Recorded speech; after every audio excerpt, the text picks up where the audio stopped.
नमस्कार, मैं प्रदीप कुमार। आप देख रहे हैं पॉलिटिकल आइडिया। मित्रों, बिहार में लगातार प्रशांत किशोर यात्राएं कर रहे हैं। सबसे पहले उन्होंने जन स्वराज यात्रा किया, फिर बदलाव रैली किया पटना में, उसके बाद अब उद्घोष यात्रा पर हैं और इसके बाद इसी महीने प्रशांत किशोर ने बदलाव यात्रा की तैयारी की है। मतलब प्रशांत किशोर लगातार यात्राएं निकाल रहे हैं, लगातार जनता के साथ संपर्क कर रहे हैं, जिले घूम रहे हैं। कई जिलों में उनका स्वागत जो है, उनकी रैलियों में भीड़ अच्छी आती है, कुछ जगह पे असफलताएं भी मिली है। खैर, सफलता और असफलता दोनों संघर्ष का साथी होता है। आज हम एक महत्वपूर्ण मुद्दे पर बात करना चाहते हैं और ये कि प्रशांत किशोर की पार्टी के लिए संभावना क्या है 2025 के विधानसभा चुनाव में। चूंकि आज से 6 महीने का मात्र समय बचा हुआ है और शायद 6 महीने से भी कम। अब तब हम देखें तो देखिए, चुनाव के दौरान 3 चीजें सबसे महत्वपूर्ण होती है। 3 चीजों के आधार पर जनता का आदेश, जिसे हम जनादेश कहते हैं, मतदाताओं का आशीर्वाद किसी भी दल और नेता को मिलता रहा है। और वो 3 चीजें हैं: नीति, नियत और नेतृत्व। तो इसी नीति, नियत और नेतृत्व के मुद्दे पर अगर हम प्रशांत किशोर की विगत 2 वर्षों की गतिविधियों का मूल्यांकन करने का प्रयास करें और उसकी संभावनाओं, सफलता की, प्रशांत किशोर और जन स्वराज की सफलता की संभावनाओं का एक मोटी आकलन करने का प्रयास करें, तो हम पाते क्या है। देखिए, सीट का अनुमान लगाना तो मुश्किल है, लेकिन माहौल का अनुमान लगाना थोड़ा कम मुश्किल है। वैसे सीटों का अनुमान लगाने के लिए भी कई सर्वे एजेंसियां सर्वे कर रही है। आपने देखा कि सी वोटर का सर्वे आ रहा है, फिर रुद्रा एक एडवर्टाइजिंग कंपनी है जिसने एक सर्वे बिहार में फिर से किया है। तो अगर सी वोटर सर्वे की बात करूं तो नीतीश कुमार को पीछे ठेलकर प्रशांत किशोर मुख्यमंत्री पद के उम्मीदवार के रूप में दूसरे नंबर पे आ गए हैं।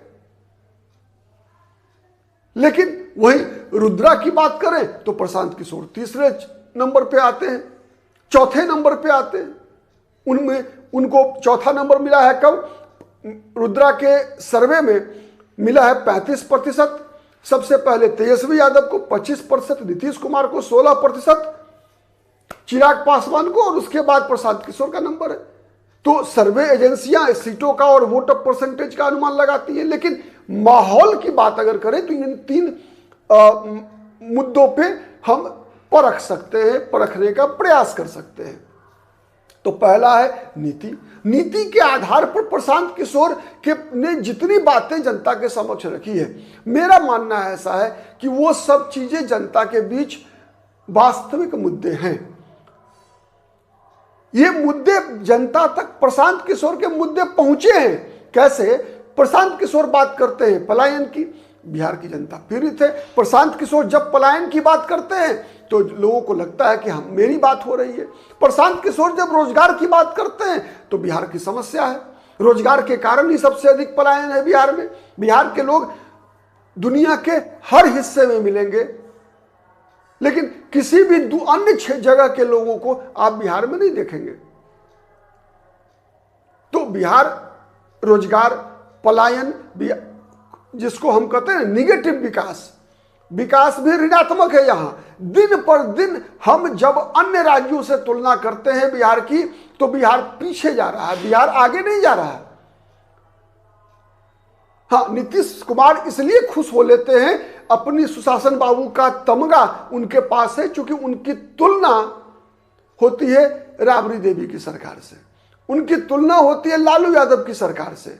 जब नीतीश कुमार की सरकार अपनी तुलना योगी आदित्यनाथ और मध्य प्रदेश में शिवराज सिंह चौहान की सरकार से करेगी, उड़ीसा में नवीन पटनायक सरकार के प्रदर्शन से करेगी, छत्तीसगढ़ की सरकार से करेगी, कर्नाटक, तमिलनाडु, केरल की सरकार से करेगी, तो नीतीश कुमार की सफलता और असफलताओं का सटीक आकलन हम कर सकते हैं कि बिहार का विकास नीतीश कुमार ने किया या नहीं किया। लेकिन जब तक नीतीश कुमार राबड़ी देवी से अपनी तुलना करेंगे, तब तक तो अपने मुंह मियां मिट्ठू वाली कहावत से नीतीश कुमार ग्रसित है, इस बात में कहीं कोई दो मत नहीं है। इसीलिए विकास के मुद्दे पर, शिक्षा के मुद्दे पर, पलायन के मुद्दे पर, रोजगार के मुद्दे पर, परिवारवाद के मुद्दे पर प्रशांत किशोर जब जनता के समक्ष इस मुद्दे को रखते हैं कि लालू यादव आपसे वोट इसीलिए मांगते हैं कि उनको अपने बेटा को मुख्यमंत्री बनाना है, लेकिन आप वोट क्यों देते हैं, आपके बेटा को क्या मिलेगा, तो यह सवाल आम जनता के दिल को छूती है। लेकिन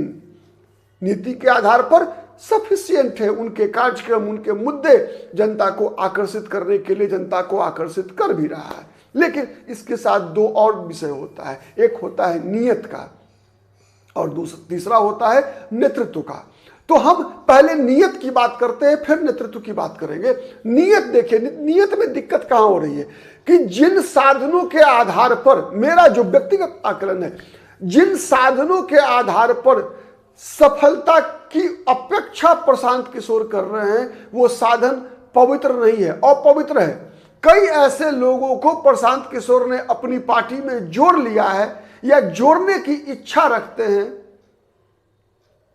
जो राजनीति में हिस्ट्री सीटर है। हिस्ट्री सीटर मतलब मैं अपराधी की बात नहीं कर रहा, हिस्ट्री सीटर मतलब वो कई दल से घूमकर आए हुए हरे थाके नेताओं की ऐसी सीरीज खड़ी कर ली है प्रशांत किशोर ने, जिनके अस्थायित्व के बारे में, जिनके चरित्र के बारे में कोई भी व्यक्ति गारंटी नहीं दे सकता कि यह व्यक्ति चुनाव जीतकर कोई परिवर्तन लाएगा, या चुनाव जीतेगा भी तो प्रशांत किशोर के साथ ही रहेगा, जन सुराज की साथ ही रहेगा, सुराज लाने का माध्यम बनेगा। ऐसा उन व्यक्तियों के बारे में आप सर्टिफिकेट नहीं दे सकते। कई नाम मैं गिना सकता हूं, लगता है आप भी जानते होंगे। उदाहरण के लिए मैं कई नाम बोल सकता हूं, लेकिन बताने की आवश्यकता नहीं है, आप सबकी नजर में है। अब बात करते हैं नेतृत्व का। मुझे शक है कि प्रशांत किशोर जिस जाति से आते हैं उस जाति का व्यक्ति वर्तमान समय में बिहार का मुख्यमंत्री बन सकता है। अभी जितना भी वोट परसेंट मिल रहा है प्रशांत किशोर को, जब चुनाव अभियान शुरू होगा तो चूंकि प्रशांत किशोर एक उम्मीदवार के रूप में ब्राह्मण जाति से आते हैं, वर्तमान स्थिति ऐसी है कि कोई ब्राह्मण अपना गला काटकर भी अगर बिहार को दे दे तो बिहार की जनता उसे मुख्यमंत्री के रूप में स्वीकार नहीं करेगी।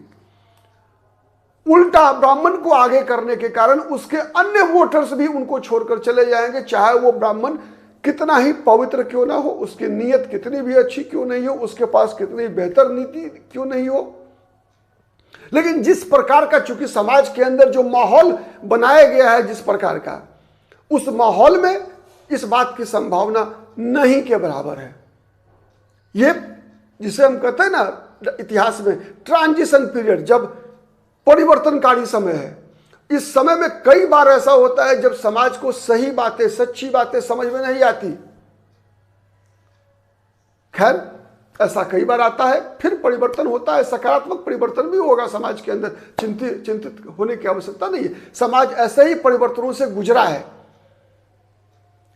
नहीं, आज चूंकि संदर्भ में चर्चा हो गई तो इसीलिए मैं उदाहरण के लिए बता रहा हूं, भारत में जाति के आधार पर कभी भी कोई व्यक्ति अयोग्य नहीं था शासन में आने के लिए।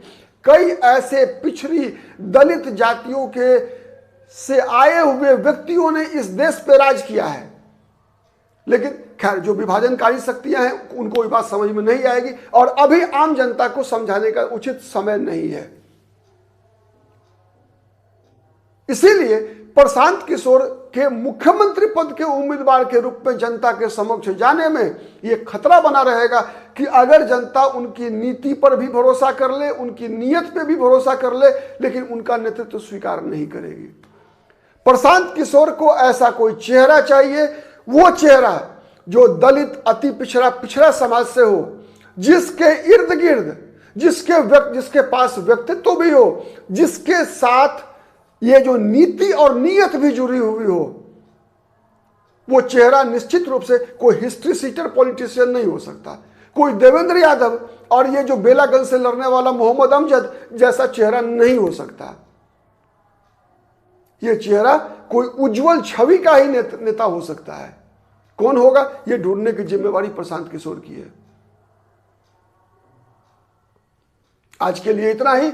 बहुत बहुत धन्यवाद। नमस्कार, जय हिंद, जय भारत। आपके मन में भी अगर मेरी बातों से कोई भी विचार निकल कर आता है तो प्लीज आप कमेंट निश्चित कीजिए। जनतंत्र, लोकतंत्र संवाद से ही चलता है। संवाद एक तरफा नहीं होना चाहिए, दो तरफा होना चाहिए। आपके कमेंट की का इंतजार रहेगा। बहुत बहुत धन्यवाद। नमस्कार, जय हिंद, जय भारत।